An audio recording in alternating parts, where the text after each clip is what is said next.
Eu me chamo Gabriel Lucas, o Bruno é o meu colega de grupo, o Guilherme também. Nós vamos fazer uma apresentação a respeito do nosso artigo que tem como título a relação Brasil-OCDE, um inquérito sobre a influência americana na organização. Pode passar. Passou. Bom, quais são os objetivos do nosso artigo? Bom, primeiramente, nosso artigo se propôs a analisar a influência dos Estados Unidos no processo de aceitação de novos países na OCDE. E com base no pedido de acessão feito pelo Brasil em 2017, o nosso artigo também se propôs a determinar se a maior aproximação do Brasil com os Estados Unidos contribuirá para a acessão brasileira na OCDE. E aí, pode passar. Bom, o que vem a ser a OCDE? A OCDE é uma organização internacional que é composta por 37 países e que tem o objetivo de construir políticas públicas que sejam voltadas para a prosperidade, a igualdade e o bem-estar da sociedade. Para isso, a OCDE vai cooperar com diversas nações, sejam elas membros ou não membros, parceiros-chaves, para instituir normas internacionais e, com isso, construir soluções para desafios sociais, econômicos e ambientais. Pode passar, por favor. Acontece que, para entrar na OCDE, o processo de acessão à OCDE não é um processo simples. Ele é um processo complexo que depende de várias rodadas de acessão. E nessas rodadas de acessão, nós teremos critérios de avaliação.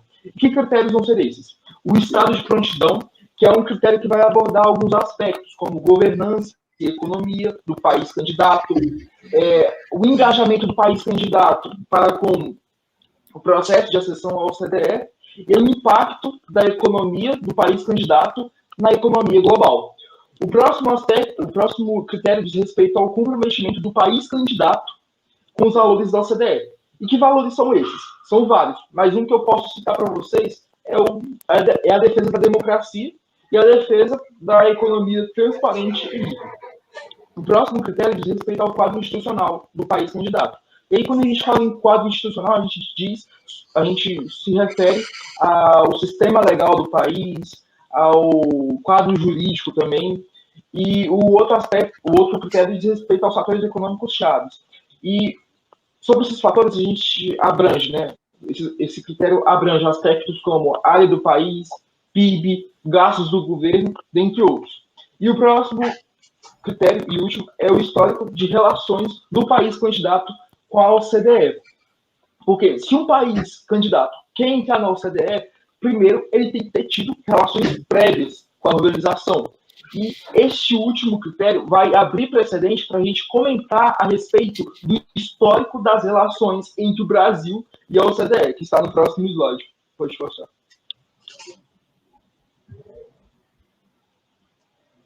Bom, sobre o histórico das relações do Brasil e a OCDE. O primeiro contato que o Brasil teve com a OCDE se deu em 1978, quando a OCDE convidou o Brasil para participar do Comitê de Aço da organização.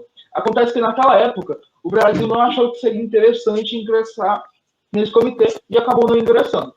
E aí, passados alguns anos, a gente chegou na década de 90, na década de 1990.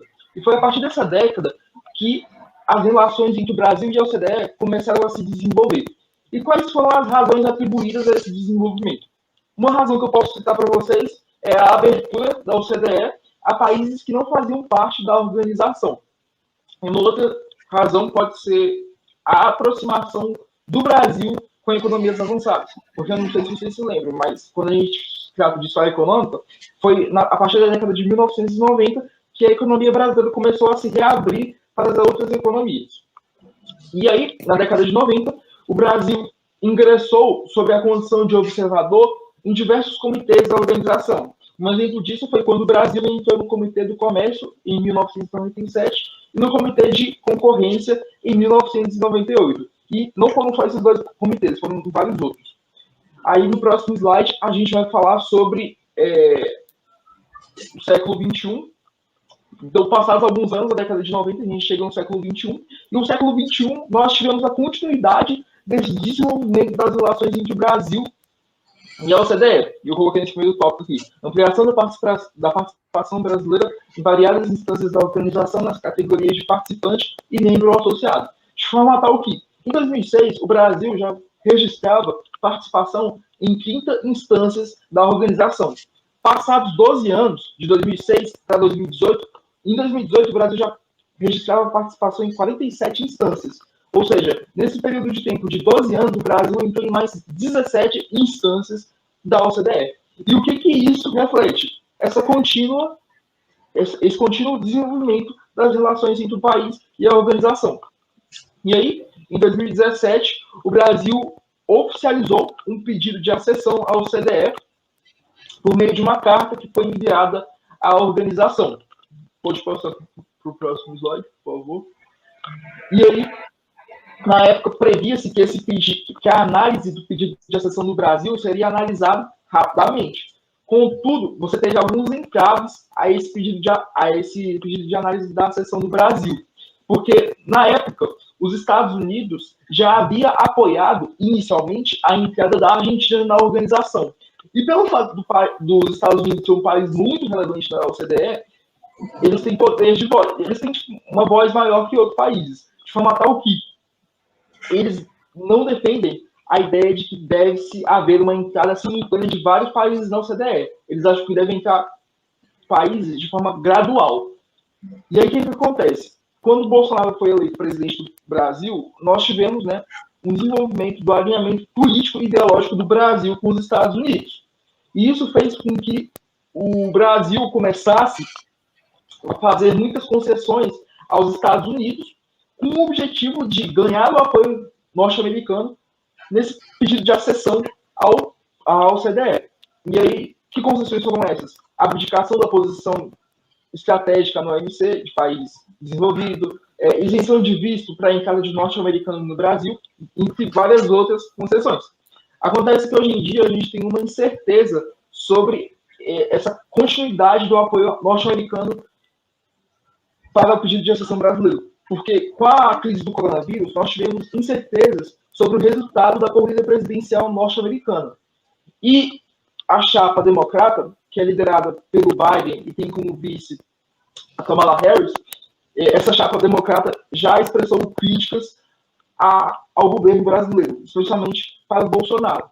Então, caso o Biden e a Kamala Harris, né, o Biden se torne presidente e a Kamala Harris se torne vice-presidente, não é certo que eles vão continuar apoiando essa acessão brasileira na OCDE. Então, a gente tem como consequência essas incertezas sobre o resultado da corrida presidencial, gera essa consequência sobre a continuidade, né, a incerteza sobre a continuidade do apoio dos Estados Unidos à acessão brasileira. E vamos ver nos próximos anos se a gente vai conseguir entrar na OCDE. Bom, então, seguindo essa linha que foi trazida pelo Gabriel, do apoio dado ao pleito brasileiro pelos Estados Unidos em 2019 de entrar na OCDE, a gente construiu um modelo econométrico que tem o seguinte objetivo, que é definir se o alinhamento político do Brasil com os Estados Unidos aumentaria a probabilidade da entrada do Brasil na OCDE. Só que dessa questão, desse objetivo, surge um problema, que é como é que se mensura a proximidade política e ideológica de um país com os Estados Unidos? Porque é uma variável pouco tangível, né? É difícil você conseguir identificar como você pegar esse elemento para colocar numa pesquisa. E para lidar com esse problema, a gente surgiu com a seguinte solução. Você pode passar para o próximo slide, por favor? Que foi utilizar a qualidade de ser membro da OTAN, né, da Organização do Tratado do Atlântico Norte, como uma proxy para ser aliado dos Estados Unidos. O que é uma proxy? Proxy é uma variável que a gente usa no lugar de outra variável que a gente não consegue capturar. No caso, a gente não consegue capturar o fato de você ter uma aliança política com os Estados Unidos, então a gente usa como proxy, nessa situação, a OTAN. E por quê que a gente escolheu a OTAN como proxy? Primeiro, eu vou explicar basicamente o que é a OTAN. Ela foi criada em 1949 como uma aliança militar, no contexto de Guerra Fria, né, e de oposição à União Soviética. Mas, depois do fim da Guerra Fria, vários países que antes faziam parte do bloco socialista, principalmente da Europa Oriental, entraram na OTAN. E, então, a OTAN, ao longo desse tempo, continuou simbolizando um alinhamento político e militar com os Estados Unidos e com outras potências europeias, né, como França, Alemanha e Reino Unido. Então, e além disso, a maioria dos países da OCDE também estão agregados entre os países da OTAN, como vai ser demonstrado nos próximos 2 mapas. Então, esse primeiro mapa são dos membros da OCDE, os parceiros-chaves e estão em processo de adesão à OCDE. E o mapa seguinte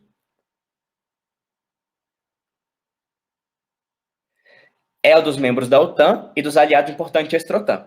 Então, você nota que há uma semelhança entre os países dos 2 blocos. E é importante notar que o Brasil ele foi aceito em 2019 como aliado preferencial extra-OTAN. Então, você percebe que a variável OTAN ela é uma variável muito capaz, né, de expressar essa questão de aliança com os Estados Unidos, e é por isso que a gente escolheu ela como proxy para o nosso modelo, que agora vai ser explicado pelo Bruno. Certo. Então, agora vamos falar um pouco mais sobre o modelo econométrico em si. Nós observamos 45 países que foram escolhidos feito um critério, ou seja, nós decidimos optar por apenas utilizar países que teriam capacidade de entrar na OCDE. Então, ou seja, países de economia muito pequena, eles não seriam considerados nesse modelo. Dessa forma, entraram todos os países membros da OCDE, países que são parceiros-chave ou solicitaram acesso à organização, e a Arábia Saudita por estar no G20, ser uma das grandes economias do mundo. Além disso, o período de tempo que nós utilizamos foi de 2002 a 2017, ou seja, 16 períodos de tempo. E é uma análise de curto prazo, ou seja, não é possível realizar mudanças estruturais na economia, por exemplo, uma mudança institucional, do caráter da instituição. Pode passar o slide, por favor? Ok. Quanto às variáveis utilizadas no modelo, nós temos como nossa variável dependente, ou seja, a que nós vamos explicar, é a OCDE, ou seja, a probabilidade de um país entrar na OCDE. E essa variável, ela é uma variável dummy, ou seja, ela assume valores 0 ou 1. Se o país estiver dentro da OCDE, ela apresenta valor 1. Se ele não estiver, valor 0. Já as variáveis explicativas, que são utilizadas para justamente explicar a variação na variável dependente, nós vamos ter, primeiramente, a variável OTAN, que é a nossa variável de interesse, que nós realmente queremos testar a significância dela e ver se ela tem impacto. Então, ela também é uma variável dummy, e ela vai demonstrar, então, se um país for membro da OTAN, ele vai ter valor 1. Se não for membro da OTAN, valor 0. Além disso, nós trouxemos outras variáveis para que a gente pudesse controlar e fazer uma análise ceteris paribus, tudo mais constante.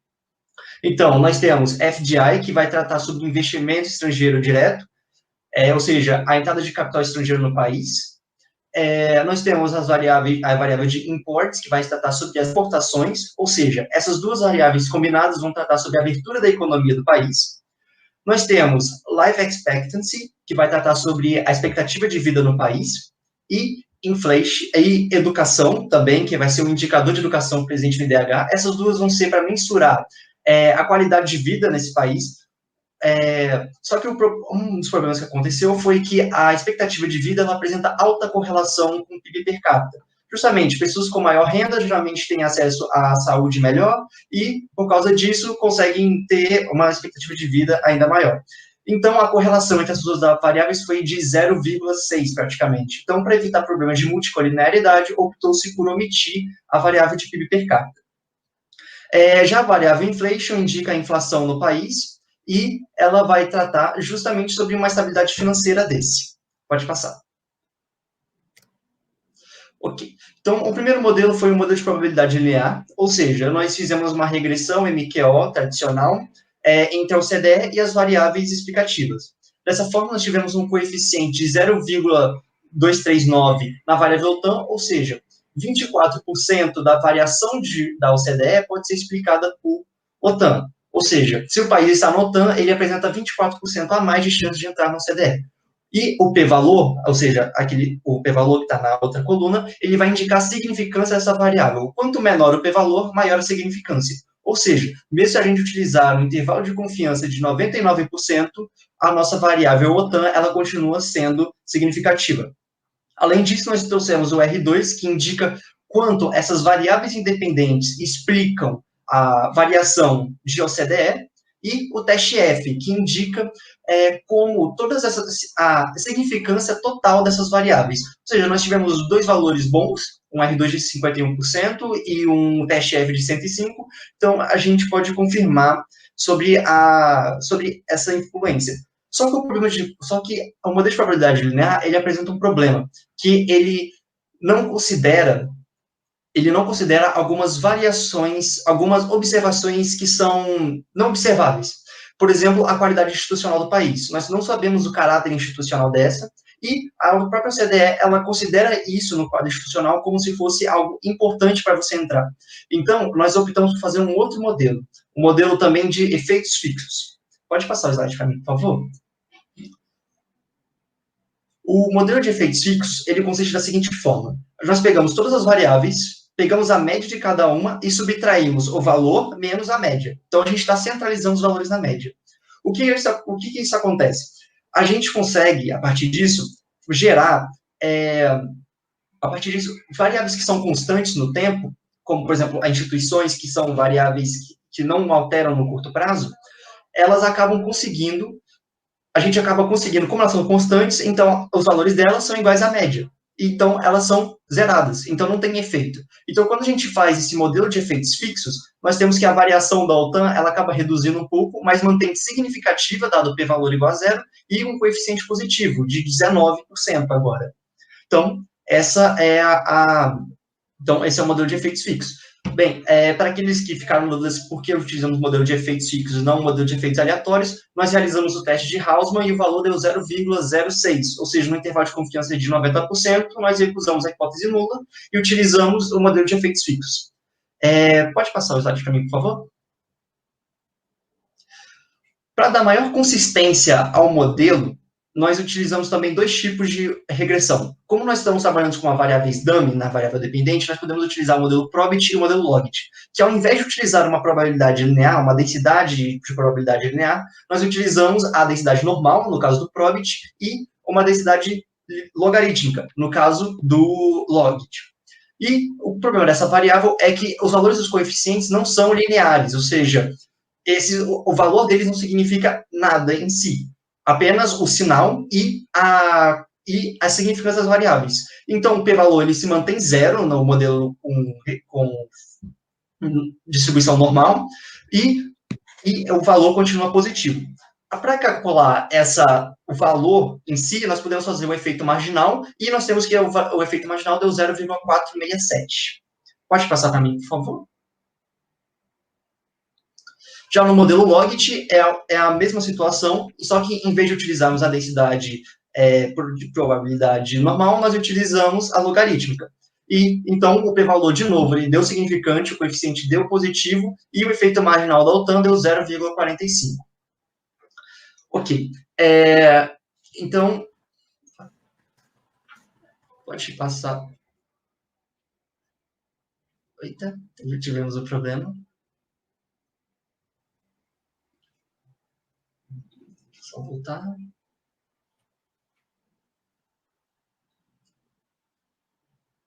Ok. O Gabriel, ele acabou caindo da ligação, ele daqui a pouco deve voltar, então vamos esperar um pouco.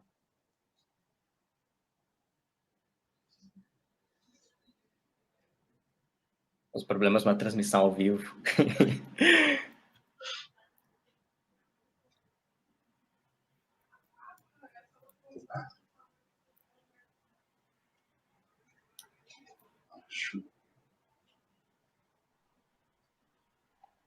Pronto, voltou.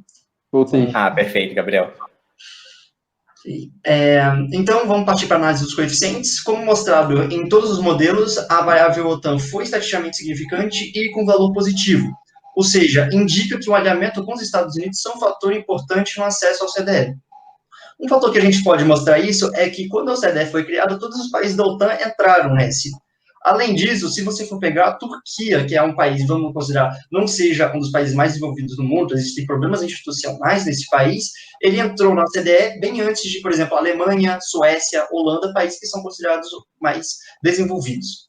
Pode passar para mim, por favor?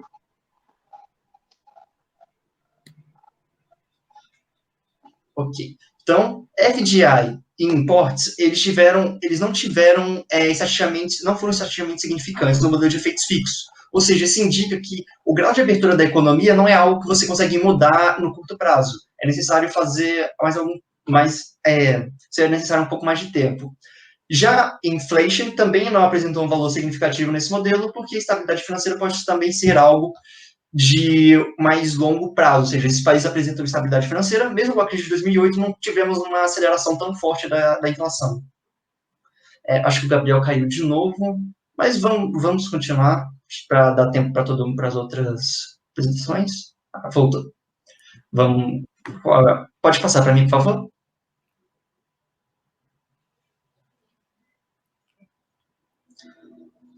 Okay. Então, Life Expectancy, que traz sobre a expectativa de vida.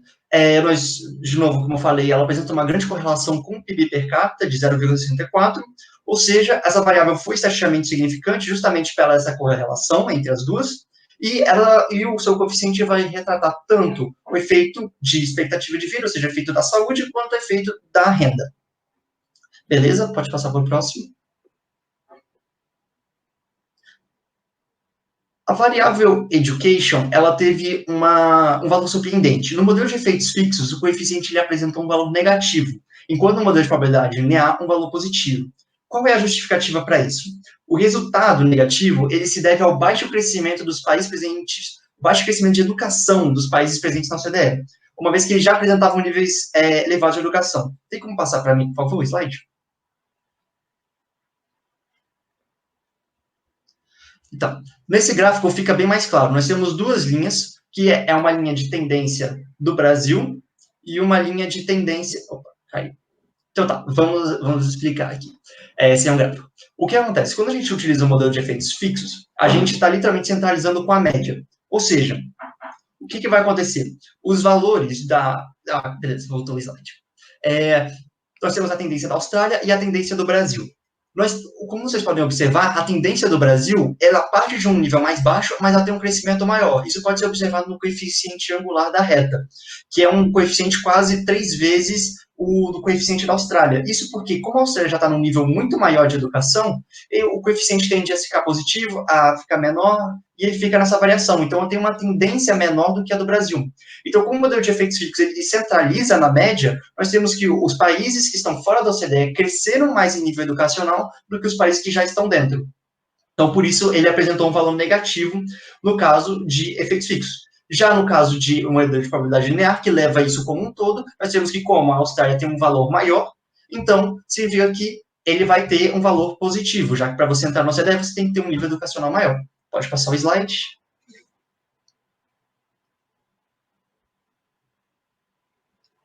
Então, conforme falei, o valor positivo no modelo de probabilidade linear se refere à correlação de educação com outras variáveis não observáveis, como qualidade institucional do país.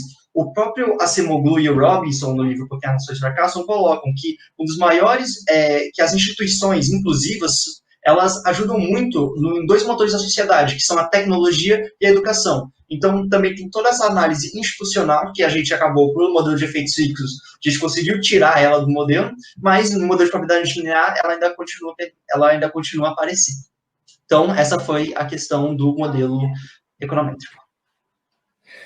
Bom, então, só para concluir a nossa análise, como a gente foi apresentado, né, na parte do histórico, entrar na OCDE é um processo bem rigoroso, tem vários critérios bem claros, bem detalhados, que todos os países têm que seguir. O Brasil começou a se aproximar da OCDE a partir da década de 90 e fez o pedido de acessão à organização em 2017. E a partir da maior aproximação entre Brasil e Estados Unidos, a partir de 2019, e da declaração de apoio dos Estados Unidos ao pleito brasileiro de entrar na OCDE em 2019, surgiu essa questão de modelar a entrada de países na OCDE. Você pode passar para o próximo slide, por favor?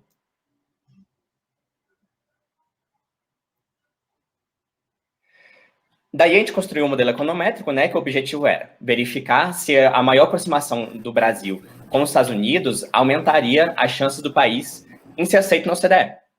E o resultado desse modelo foi que, em todos os modelos regredidos, a variável OTAN foi estatisticamente significante, o que reforça a nossa hipótese inicial. Então, a gente conclui, se puder passar para o próximo slide.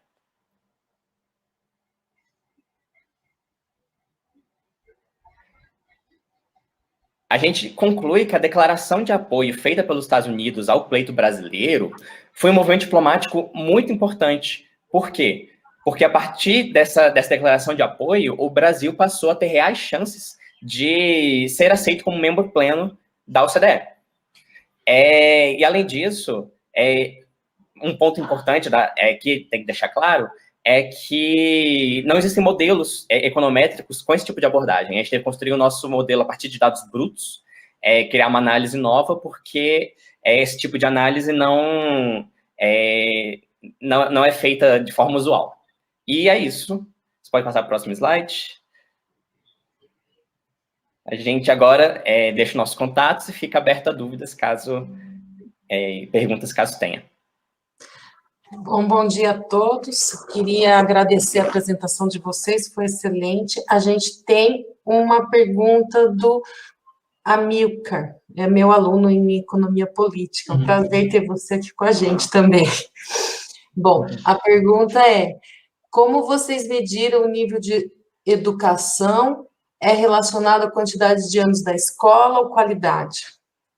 Então, o nível de educação, ele utiliza, a taxa que é utilizada pelo IDH. Então, ele se trata justamente sobre a expectativa de conclusão de ensino, ou seja, quando uma pessoa nasce, qual é a qualidade, ou seja, qual a expectativa dessa pessoa terminar as escolas. Ou seja, se eu for pegar aqui corretinho para você, deixa eu achar aqui. Mas é basicamente isso que se trata, é justamente a expectativa de anos para serem estudados. É isso que trata. Certo. Deixa eu ver aqui se tem mais alguma pergunta. Bom, tem bastante elogio, gente. Eu vou fazer o seguinte, eu vou deixar um pouco em aberto, e caso apareçam mais algumas perguntas, vocês podem voltar. Tem bastante, arrasaram, tem bastante elogio aqui. Tá, e depois a gente aproveita e já convida quem gostou da apresentação e lê o artigo assim que ele for publicado. Sim, vai ser publicado na revista Eco da Graduação, como o Lucas explicou antes, e que a gente vai ficar muito feliz se vocês puderem ler a nossa pesquisa e os resultados que a gente encontrou. Sim.